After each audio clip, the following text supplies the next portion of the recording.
지금 다운로드 받으세요. Bridge, you can even use the wall. You can use your buildings as a wall on the bridge as well. There's so much potential for that. And because we've seen both Forte and Bravo just yesterday show the potential of early game Cyclones, they're not the first players to ever do this, but the first players recently to have good success with it. Even though Bravo lost his game, he did incredibly well with it. I'm excited to see how this meta kind of evolves, like how we see Protoss evolve to deal with this, and if Terrans can actually perfect the push as well. It's really reminiscent of the 2010-2011 1-1-1 push. You know what I'm talking about? Yeah, so, was it the Cloud Destiny Fist or whatever it was called? You got Banshees, tanks, Marines, and a Raven. It's a nightmare. Puma made it very popular, and it seems like now with the players such as Bravo trying to popularize the use of Cyclones in this matchup. I just realized you say Puma like Apollo. Like, you're the two people that say it like this, and like I had forgotten about this, but you just made me laugh. So I'm happy you say it that way. Puma. Yeah, you don't have any Pumas in here. I like this SOS pose with the hands in the pockets. Yeah. Oh, they both have hands in the pockets? Yeah, they do. Hands in the pockets versus hands in the pockets. Now, a much better record in Pro League for SOS in the matchup, but we're looking at 2 games versus 4 games, so not the craziest. One thing I do want to point out, though, is SOS has carried his team to victory 3 times. He's been voted MVP 3 times by his fans. And he is, I'd say right now, by far the bigger star player of these two. Dream is an SSL finalist, but he wasn't able to take that final versus Morrow. Check out this vote. 5 votes for SOS. Only Kanata and Mondaycaster going for Dream. Yeah, they have faith in the fact that Dream is one of those role players and could snipe out SOS here. All right, guys, this second game is heated up. Tell your friends we're going into a TVP on New Gettysburg.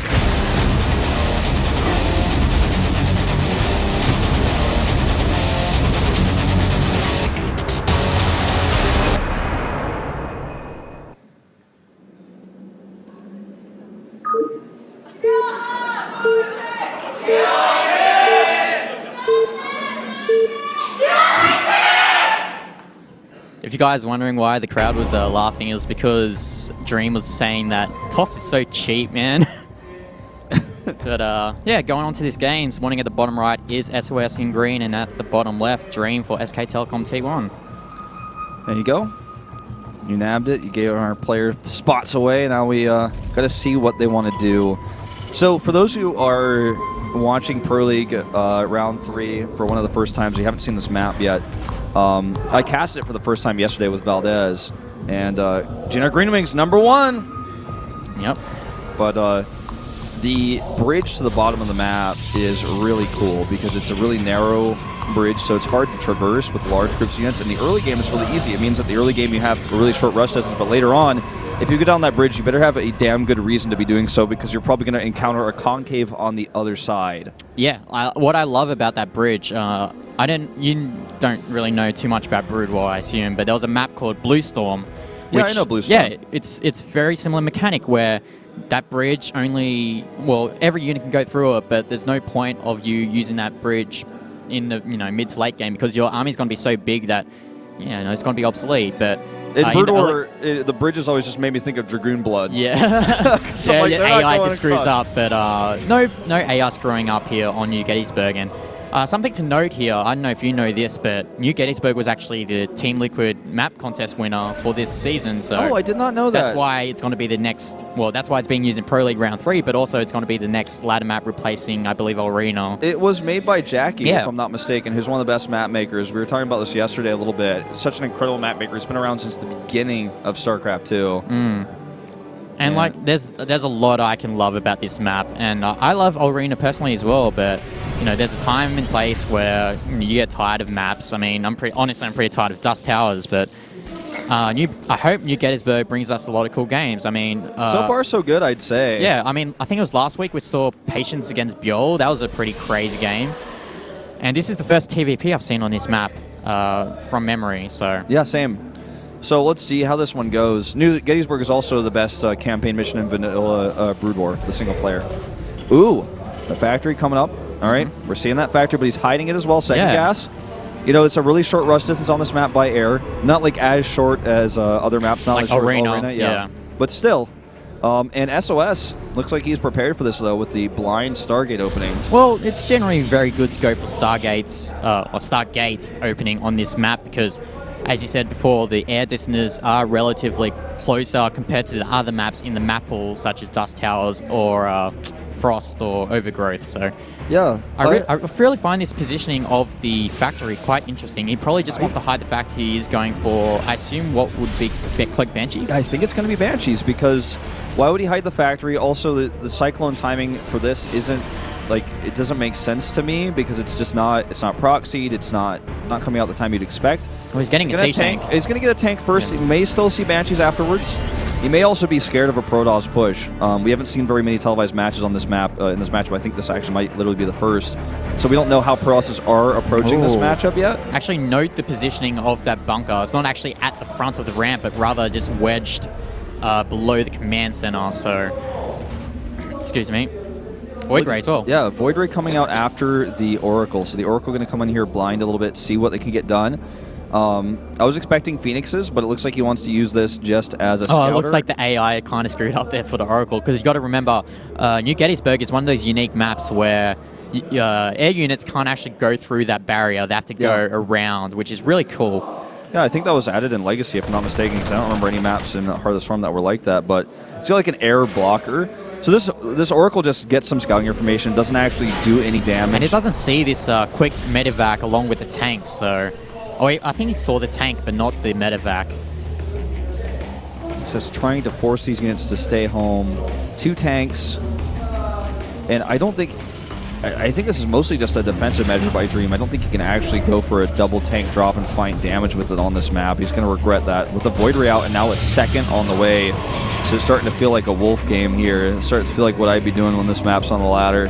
Yeah, I actually think those tanks are just there for defensive purposes, because we all know how crazy SOS is, and all of the games that he's won in the Protoss versus Terran matchup have been those 2 base, Blink, Adept all-ins, so not really surprised by Dream's choice of being extremely... But he's even got the tank sieged up in his main. I have the feeling both players are actually playing... I mean, that scout's not that important, sees the barracks coming up, but like, I have a feeling that this is both players being so unfamiliar with the map and expecting a cheese that they're both playing so damn safe. Like, tanks spread out, late barracks versus SOS goes 2 Void Rays and uses them defensively. Look at his pylons spread on the minimap. He's scared of anything and everything, and neither player attacks, so both players just kind of sit back. SOS does take that first jump forward in tech with the robotics facility, and let's see what that ends up being for, because it's very early for Colossi. He might just want to get some out defensively again, but he could also go for disruptors and do a disruptor drop because of the short air distance we were talking about. Yeah. Those pylons that you actually thought they were, they're actually Void Rays, so it's going to drop... Oh, it's not going to drop. It's going to stop any drops that Dream is thinking of, or not stop, but at least scout them out before they land into the base of SOS, and... Oh, we actually got Colossus here with the range. Of course, the Colossus attack speed had been buffed in the past patch by 10%, I believe. So we've seen a lot of players opting to go for those Colossus. Yeah, when you have that AoE with the attack speed buff, it's like actually crazy how much faster the units die. I think Nice Username actually made a GIF of like showing the before and after. Oh, I love those. It's night and day, man. Well, at this stage, I mean, this is really just a Turtle Macrofest Cold War type game where it's, okay, I'm getting my tech, you're getting your tech, let's keep scouting each other and try to counter each other, but neither of us can fight because we passed the point where the bridge is actually usable. So at this point, both players kind of have to take a long, long walk across the map. Oh, it looks like Dream was actually planning on pushing out here, but not only the Observer from SOS, but also this Oracle tags everything.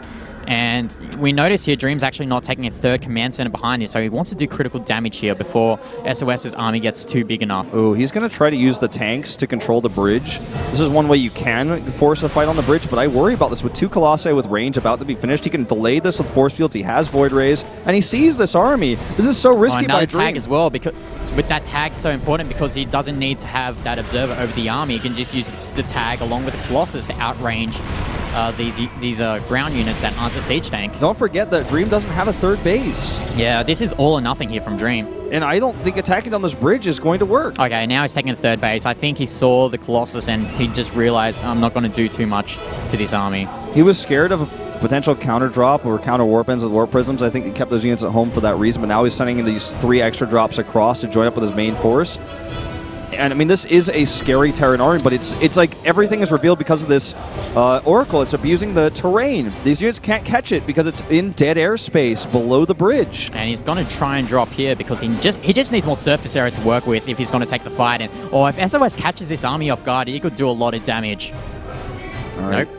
Let's wait and see because he wants to come from 2 angles. SOS being very careful. He does have 1 sentry here. Those force fields are going to be so important. I mean, if he just force fields that bridge, it's going to be all over Dream here. Let's see how this attack goes. Look, there's the force field. Now he's going to fight basically half of a Terran army from the top. He needs to target his Colossus, though. Looks like it doesn't matter. He has more force fields as well. And this is why you can't fight on bridges. Bridges 101. We just watched it. You can't fight the bridge. Force field goes down. There's AoE on the other side. There's a concave on the other side. Even if he comes from 2 angles, it just doesn't matter. Dream's third base gets delayed here. This is looking worse and worse for the SKT Terran. Yeah, it's unfortunate for the Terrans is that, can you name a ground unit that's massive for Terran? Thor.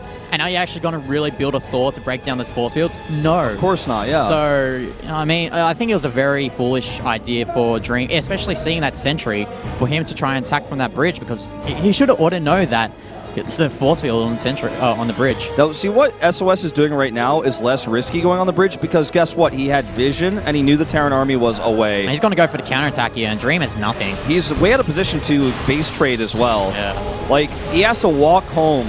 And this is just going to do so much damage. This may just simply be game over. Dream is down 30 army supply. His army's not here. He's losing SCVs. And SOS has double forge at home. If he has to leave for one reason or another, like if this somehow doesn't work, he has so many transition points. Force fields that ramp as well, and completely shuts down the expansion. And I mean, Dream is stuck here. Let's see how if these Colossus do die though. Yeah, well, he's going to span out here, and there's no recall. Of course, there's no Mothership Core here. SCVs are actually going to come fight as well. This is a lot of Marauders, and good Widowmine shots here on the Adepts. SOS sticking around a little bit too long, but this game is still in his favor. Look at his army he's got on the bridge. He can just send that home, and he's still mining from 3 bases. He has 1-1 from his forges. Now he can transition. There's 2 Vikings and 2 Vikings alone here for Dream. Oh, no, that's quite unfortunate there from Dream. He just flies his Medivacs over the army on that bridge. And I think he can actually race him. I think he could potentially try to fight him on the bridge on the other side, but he's going to go up to the north instead. Yeah, I mean, SOS still has that Mothership Core with full energy, so any counterattacks that Dream tries to do, SOS can just simply cast Pylon Overcharge and defend from most counterattacks. As we see here, Dream is trying to do a stoppage of that 4th base from SOS, but he can't fight this army straight up. If he tried to get the concave on SOS's side of the bridge, maybe he could have taken it. SOS is not messing around with his base. He's going to cancel it. I do want to mention that all throughout that last fight, Resonating Glaives was not done, but it is done now. And this Terran army can't stay here. There's an Observer going to easily kill those 2 Widow Mines, and Dream needs to get out.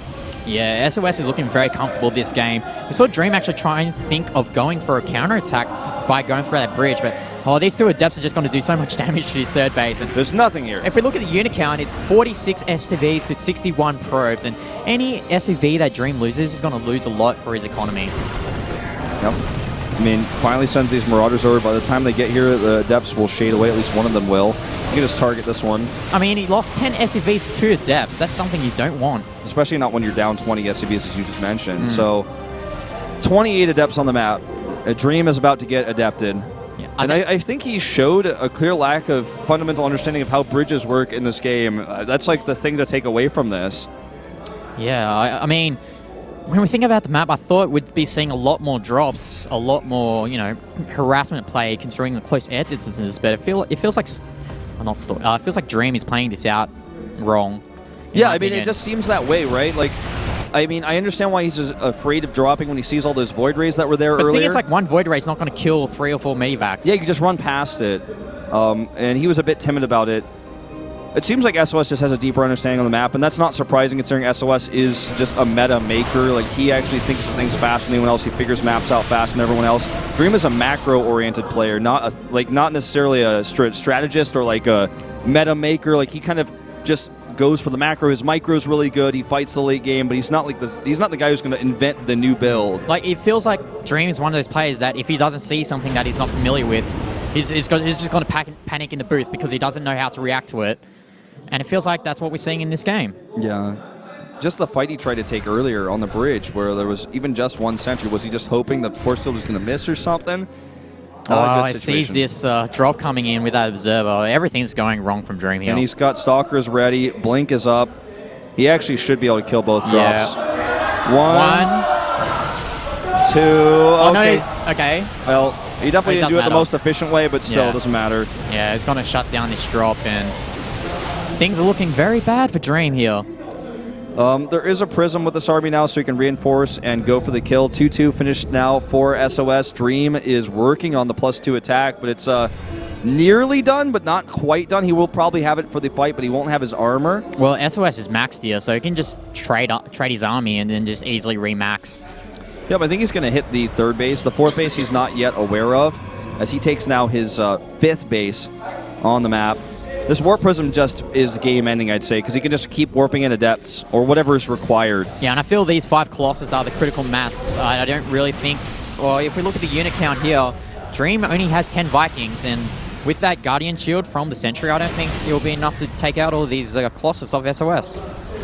All right, +2 not done here for Dream. He does have a better concave, yes, though. Nice concave. And he's also bringing out the SCVs, but there are so many Adepts here just tanking every hit of these Marauders, and the Colossus are doing a good job. But Colossi just doing way too much. GG. GG.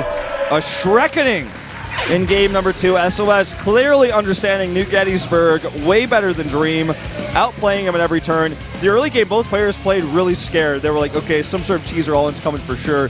It didn't happen. And Dream played timid, tried to take a fight on a bridge, lost it, tried to take a few other fights he couldn't win. SOS rapidly expanded faster than him. And even though he lost that fight at Dream's Natural, he was so far ahead that it didn't matter. It just didn't matter, like, at all. yeah, when Dream tried to take that fight and SOS just cast one force field onto the bridge, it felt like that was the game over there. He lost too much. Allowed SOS to build up his army. I don't think he did any economical damage at all that game. No, I don't think a single probe died. So, Yeah. I mean, there you have it. This puts Jin Air Green Wings on match point. And for SKT to lose this 0-3 while they're already in last place, they go down to 0-3 and -6, and it would guarantee them basically not getting out of this round robin into the playoffs. SKT is having their worst round that I can remember in StarCraft 2 history. And Not like even you said, StarCraft 2 in history, Brood War Brutal history as well, right? Like, yeah. I mean, this is a tough situation, but they're getting outplayed every turn. And in my opinion, Jin Air is the hardest opponent for them to face. So, sure, it's not like out of the question for them to get 3-0'd by Jin Air, but it's like they lost to other teams as well, so they needed to have a strong showing here. And we look at the next game, it will be Maru against Classic, and we all know how strong Maru is in Pro League. So, that being said, Classic is doing pretty well in Pro League as well. Maru is, having a bit of tough times recently. Didn't get out of his SSL group, but Classic, he has to play with a lot of extra pressure. But guys, before we get into that third and potentially final match of this first matchup, we're going to